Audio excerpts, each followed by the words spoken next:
Senja di Jakarta selalu membawa beban. Bukan hanya polusi yang menggantung tebal di cakrawala, tetapi juga beban mimpi-mimpi yang dihancurkan oleh pragmatisme kejam. Dan di antara gedung-gedung pencakar langit yang menjulang sombong, arsitek bernama Maya duduk mematung di studionya yang sederhana, dikelilingi oleh sketsa-sketsa yang syarat idealisme namun tak pernah mendapatkan restu investor. Sebuah ironi pahit yang terus menusuk jiwanya. Sebab setiap desainnya adalah ode untuk kemanusiaan, rencana pembangunan perumahan vertikal berbasis komunitas yang hijau dan berkelanjutan. Sebuah visi yang selalu dianggap terlalu lunak atau tidak realistis di pasar yang hanya menghargai beton yang cepat dan keuntungan yang segera. Ia tahu persis mengapa proposalnya kembali tertolak hari ini.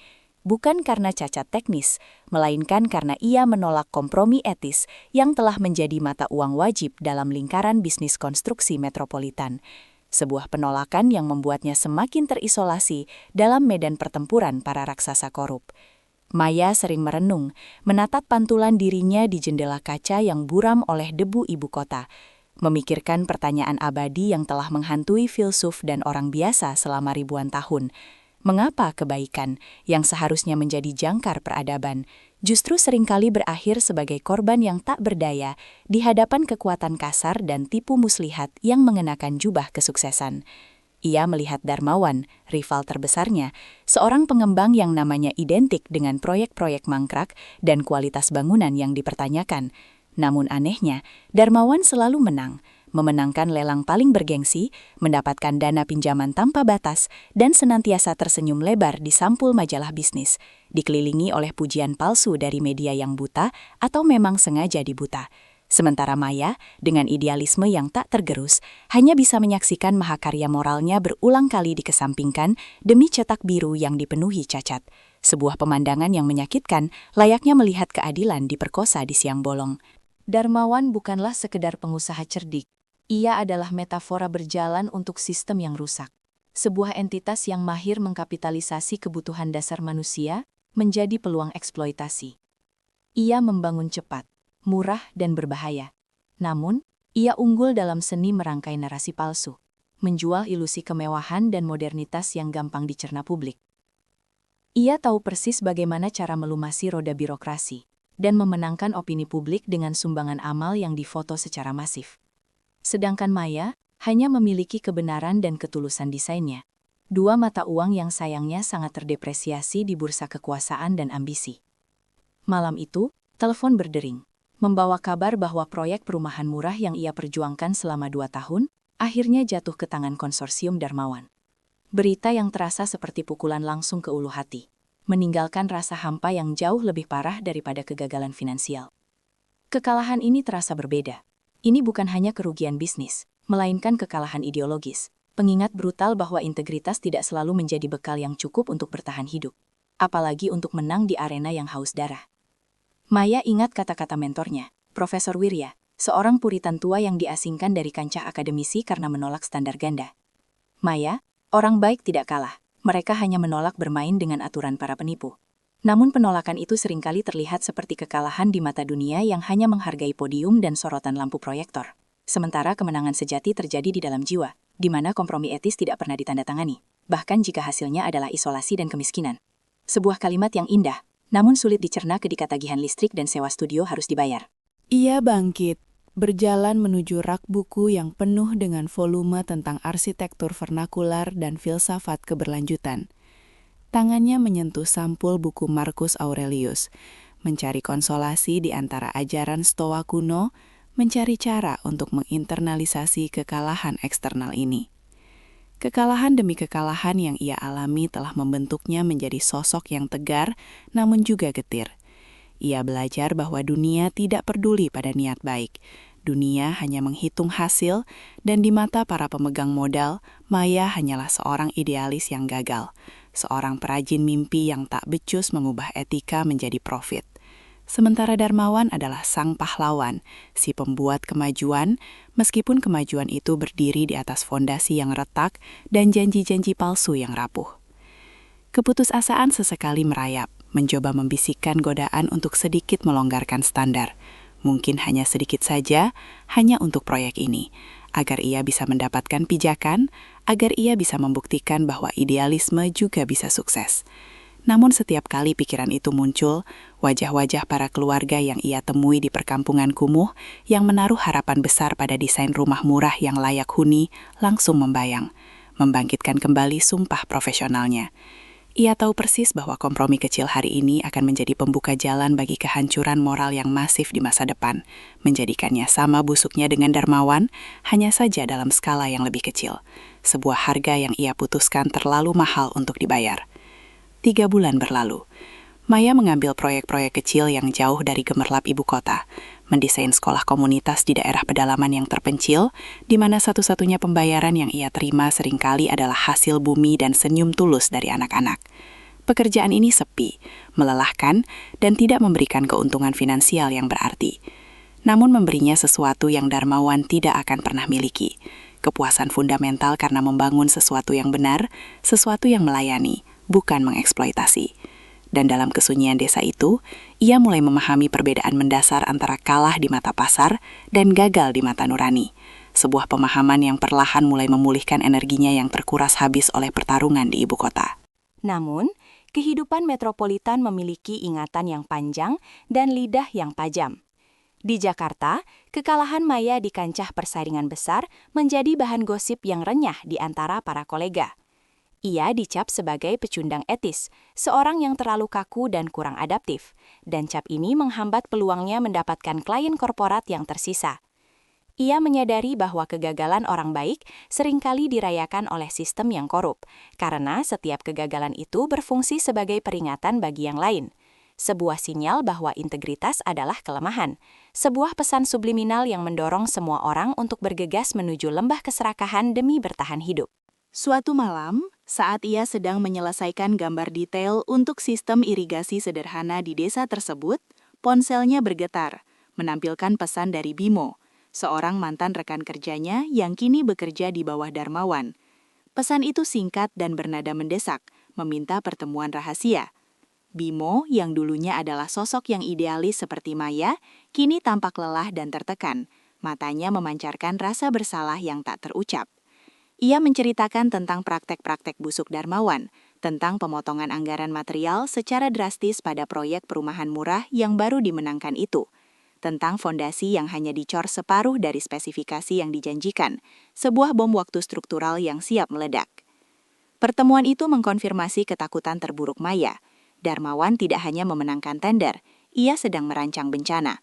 Bimo, yang hati nuraninya masih menyisakan percikan api, meminta Maya untuk melakukan sesuatu, karena ia sendiri terikat oleh kontrak ketat dan ancaman pemecatan yang akan menghancurkan keluarganya. Beban moral itu kini berpindah ke pundak Maya. Ia dihadapkan pada dilema klasik, apakah ia harus membongkar kejahatan ini dan berhadapan langsung dengan kekuatan Darmawan yang tak terbatas, mempertaruhkan sisa reputasi dan keamanannya, atau ia harus diam, membiarkan keadilan terabaikan demi perlindungan diri, sebuah pilihan yang terasa sangat memberatkan. Maya menghabiskan malam itu merangkai data dan bukti yang diberikan Bimo, menyusunnya dalam berkas-berkas digital yang tebal, sebuah tumpukan kebenaran yang terasa sangat berat. Sementara di luar, gemuruh kota yang tak pernah tidur seolah merayakan tirani kepalsuan.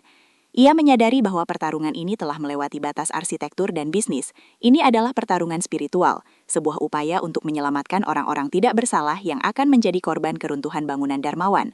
Sebuah aksi yang mungkin tidak akan menghasilkan kemenangan finansial, tetapi akan memenangkan perang atas kebenaran dan kemanusiaan.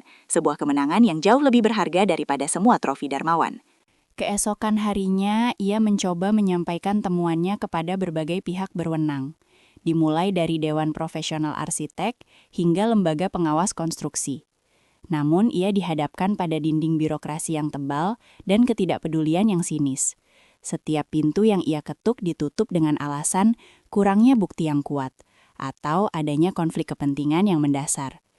Ia tahu bahwa Darmawan telah menaram akarnya terlalu dalam, menyiramnya dengan uang sabokan dan janji-janji politik, menjadikan sistem itu kebal terhadap serangan kebenaran. Seolah-olah seluruh kota ini telah menandatangani fakta diam untuk membiarkan kejahatan kecil ini terus berlangsung. Rasa frustasi itu membuncah, hampir membuatnya berteriak. Mengapa begitu sulit bagi kebenaran untuk didengar? Mengapa orang-orang yang seharusnya menjadi penjaga moral justru memilih untuk menoleh ke samping? Ia menyadari bahwa kekalahan orang baik seringkali bukan disebabkan oleh kekuatan absolut kejahatan, melainkan oleh keengganan orang-orang netral untuk bertindak, oleh apatis kolektif yang menjadi pupuk bagi keserakahan. Ia merasa sendirian, berdiri di tengah gurun dengan seember air yang tak mampu memadamkan api yang melahap hutan. Situasi memburuk ketika Darmawan yang entah bagaimana mencium gelagat pembocoran mulai melancarkan serangan balik. Ia menggunakan mesin media yang ia kendalikan untuk menjelekkan nama Maya, menuduhnya sebagai arsitek gila yang menyimpan dendam karena kalah tender, menggali kembali kegagalan-kegagalan finansialnya, dan memutarbalikkan fakta, menjadikan integritas Maya sebagai bukti ketidakmampuannya beradaptasi. Sebuah taktik kotor yang sangat efektif dalam lingkungan yang lebih suka mendengar sensasi daripada fakta yang membosankan dan memberatkan. Serangan karakter ini berhasil. Beberapa klien kecil Maya yang tersisa mulai menarik diri, takut terseret dalam pusaran skandal. Maya mendapati dirinya terpojok, dikecam secara publik, dan bahkan menerima ancaman samar-samar yang memaksanya untuk pindah sementara dari studio lamanya. Ia merasa Darmawan telah berhasil memenangkan babak ini dengan telak, mengubahnya dari arsitek idealis menjadi paria yang harus dihindari. Sebuah kondisi yang membuat Maya mempertanyakan nilai dari perjuangan etisnya itu sendiri. Apakah pengorbanan ini sepadan dengan isolasi dan kehancuran profesional yang ia hadapi? Dalam kondisi terpuruk, ia mengunjungi kembali lokasi pembangunan Darmawan, proyek perumahan murah yang sebentar lagi akan diresmikan.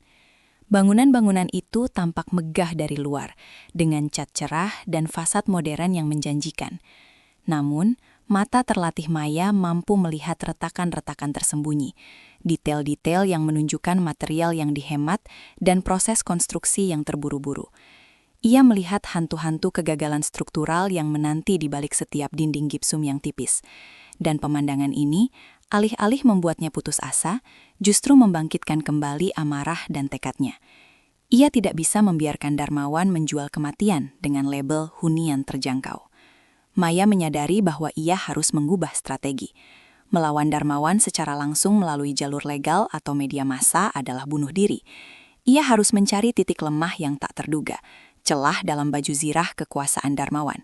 Dan celah itu mungkin tidak terletak pada kejahatannya, tetapi pada sisi sisa kemanusiaan di sekitarnya, atau lebih tepatnya, pada para korban yang belum menyadari bahaya yang mengintai mereka. Ia memutuskan untuk mengalihkan fokus dari membuktikan kejahatan Darmawan kepada melindungi calon penghuni yang rentan.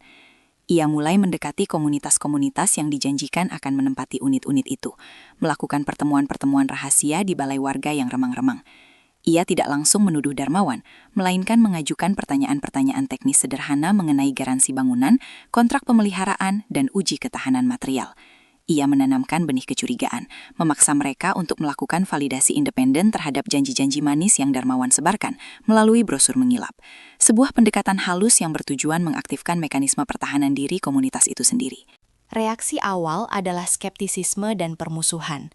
Bagi banyak orang miskin, properti itu meskipun beresiko adalah satu-satunya kesempatan mereka untuk memiliki atap di atas kepala. Dan mereka melihat Maya sebagai perusak mimpi, seorang idealis mewah yang mencoba merampas satu-satunya harapan mereka. Maya harus berhadapan dengan kemarahan orang-orang yang berpikir ia mencoba membuat mereka tetap miskin. Sebuah situasi yang terasa jauh lebih menyakitkan daripada kekalahan bisnis, sebab kini kebaikannya disalahartikan sebagai sabotase. Salah satu pemimpin komunitas, Ibu Rina, seorang janda yang keras kepala namun memiliki pengaruh besar, awalnya sangat menentang Maya. Ibu Rina telah membayar uang muka dengan tabungan seumur hidupnya dan melihat Maya sebagai ancaman langsung terhadap investasi dan masa depan cucunya. Ia menuduh Maya iri hati, cemburu terhadap Darmawan yang berhasil menyediakan solusi nyata, sementara Maya hanya sibuk dengan desain-desain mewah yang tak terjangkau. Kata-kata pedas Ibu Rina terasa lebih tajam daripada semua hinaan media massa. Maya menyadari bahwa untuk memenangkan hati Ibu Rina, ia tidak bisa hanya berbicara tentang fondasi yang rapuh. Ia harus menunjukkan apa arti desain yang jujur. Ia membawa Ibu Rina ke proyeknya yang lain, sekolah komunitas yang ia bangun di pelosok desa, sebuah bangunan sederhana yang menggunakan material lokal, tetapi kokoh, memiliki sirkulasi udara yang luar biasa, dan dirancang untuk bertahan melewati musim hujan dan gempa bumi ringan.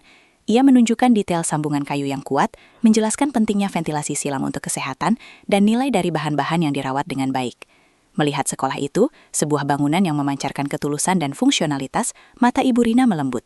Ia melihat perbedaan antara janji palsu Darmawan yang berkilauan dan kenyataan yang terawat baik di depan matanya. Ia mulai bertanya tentang proses pembangunan, dan Maya menjelaskan bagaimana setiap tahapan dalam proyeknya dilandasi oleh prinsip keberlanjutan dan keselamatan, bukan hanya biaya minimal. Pergeseran pandangan Ibu Rina menjadi titik balik yang krusial dalam perjuangan Maya. Ibu Rina kemudian menjadi sekutu Maya yang paling kuat. Ia mulai menyebarkan informasi dan kecurigaan di antara calon penghuni, menuntut Darmawan untuk menunjukkan sertifikasi material dan hasil uji beban struktur. Tuntutan ini, yang berasal dari calon konsumen itu sendiri, menciptakan tekanan yang jauh lebih efektif daripada intervensi birokrasi, sebab Darmawan sangat bergantung pada citra publik dan kecepatan penjualan untuk menutupi hutang-hutangnya yang menumpuk. Tekanan komunitas memaksa Darmawan untuk menunda peresmian, sebuah kemunduran kecil namun signifikan yang merusak jadwal pembayaran pinjamannya. Darmawan menjadi panik. Ia mengirim kaki tangannya untuk mengintimidasi Ibu Rina dan Maya.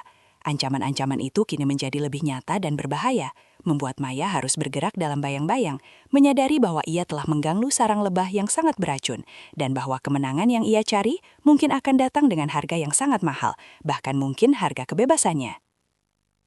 Dalam fase yang paling genting ini, Maya menemukan kekuatan baru dalam dukungan tak terduga. Beberapa tukang bangunan yang dipecat Darmawan karena menolak menggunakan material di bawah standar kini berani bersaksi, termotivasi oleh keberanian Ibu Rina dan integritas Maya. Kesaksian mereka menjadi bukti otentik yang akhirnya cukup kuat untuk didengar oleh media independen yang masih berani memberitakan kebenaran, sebuah celah kecil dalam tembok pertahanan Darmawan. Sebuah stasiun televisi kecil yang dikenal idealis mengambil risiko untuk melakukan investigasi mendalam, menggunakan data yang dikumpulkan oleh Maya dan kesaksian para tukang bangunan. Mereka melakukan tes material rahasia di salah satu unit yang hampir selesai. Hasil tes itu mengejutkan dan mematikan. Kandungan semen dan besi yang jauh di bawah standar keamanan membuat bangunan itu rentan ambruk bahkan dalam guncangan sedang. Bom waktu struktural itu kini terverifikasi. Laporan berita itu disiarkan tepat seminggu sebelum peresmian yang tertunda. Dampaknya masif, bukan hanya calon penghuni yang menarik diri, tetapi otoritas akhirnya dipaksa untuk bertindak, didorong oleh tekanan publik yang tidak bisa lagi diabaikan. Darmawan yang selama ini kebal hukum, kini dihadapkan pada penyelidikan resmi atas penipuan dan pelanggaran standar konstruksi. Ia mungkin belum kalah secara total, tetapi kerajaannya mulai retak dan kehilangan legitimasinya. Di tengah kekacauan media dan kejatuhan saham Darmawan, Maya duduk sendirian di studionya yang kembali aman, memandang hasil dari perjuangannya. Ia tidak mendapat kompensasi finansial. Ia tidak mendapatkan proyek besar itu kembali, dan namanya masih dicap buruk oleh para kapitalis yang bersimpati pada Darmawan. Namun, ia telah menyelamatkan ratusan keluarga dari potensi bencana. Ia telah membuktikan bahwa terkadang tuduhan mandoid bukanlah untuk menang di arena yang korup, tetapi untuk membongkar arena itu sendiri. Inilah titik klimaks filosofisnya. Kemenangan orang baik jarang berupa trofi emas atau sorak-sorai publik. Kemenangan itu adalah mencegah kerugian yang lebih besar, memelihara integritas dalam kegelapan, dan menjadi mercusuar bagi mereka yang tersesat. Maya menyadari bahwa kalah di mata dunia seringkali adalah menang di mata kebenaran, sebuah paradoks yang mendefinisikan perjuangan etis. Beberapa hari kemudian, Profesor Wirya mengiriminya surat. Isinya ringkas. Kemenangan Darmawan hanya bertahan selama semennya mengeras. Kemenanganmu bertahan selama kebenaran itu masih diingat. Bangunan Darmawan akan runtuh. Warisanmu berupa integritas akan berdiri tegak selamanya. Jangan pernah mengukur nilai dirimu dengan standar mereka. Penyelidikan berlanjut, dan aset Darmawan mulai dibekukan.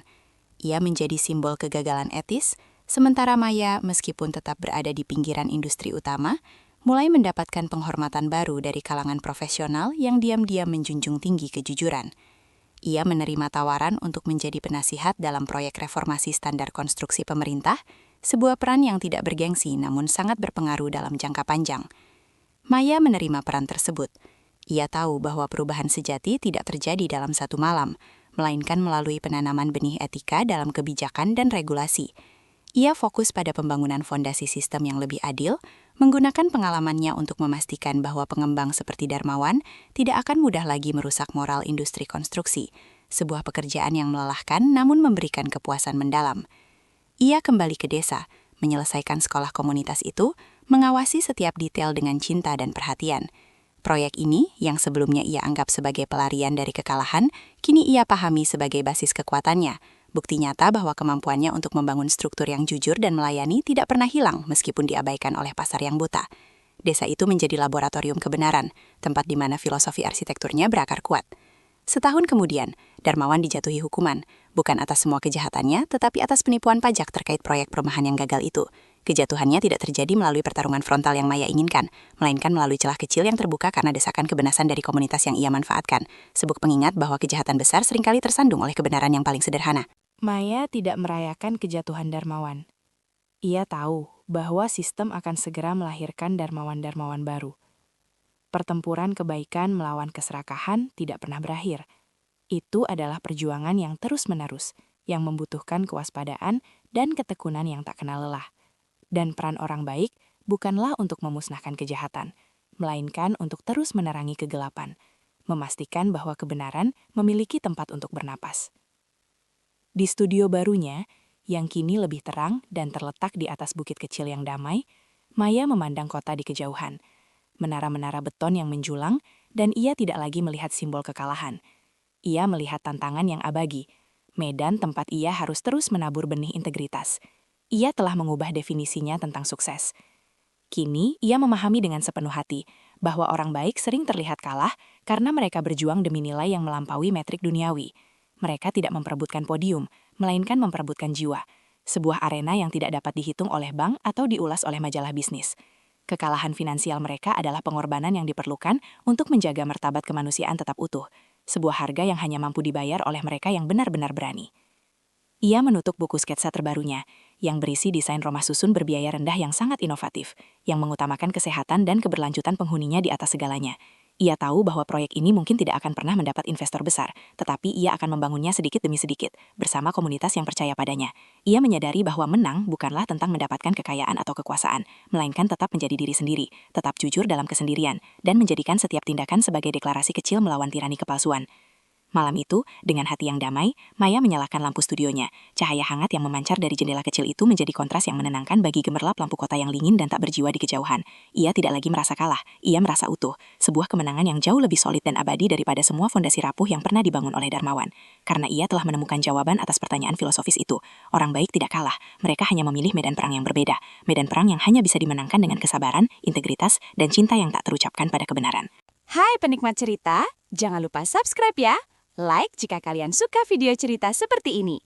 Jangan lupa komentar ya, hal apa yang kamu dapatkan dari cerita ini. Dan berikan masukan video cerita seperti apa yang ingin kalian dengar. Silahkan ya.